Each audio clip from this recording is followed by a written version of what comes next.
अस्सलाम वालेकुम दोस्तों, मेरा नाम जावेद इकबाल है और आप देख रहे हैं यूट्यूब चैनल डिश ऑप्शन। तो आज की इस वीडियो में हम बात करने वाले हैं ऑक्टोपस डिजिटल सैटेलाइट रिसीवर, इसके सॉफ्टवेयर के अपग्रेड के बारे में।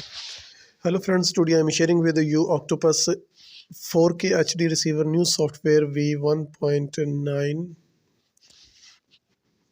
मई 10 2022, जिसमें आप ये देख सकते हैं कि ऑक्टोपस के रिसीवर का बॉक्स है, उसका स्क्रीनशॉट है।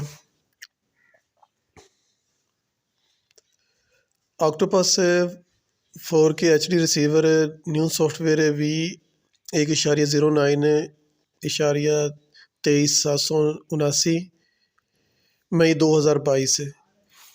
अगर आप लोग इसका सॉफ्टवेयर डाउनलोड करना चाहते हैं तो डिस्क्रिप्शन में इसका आपको लिंक मिल जाएगा, वहाँ से इसे आप डायरेक्टली डाउनलोड कर सकते हैं। थैंक्स फॉर वॉचिंग, दुआ में याद रखिएगा।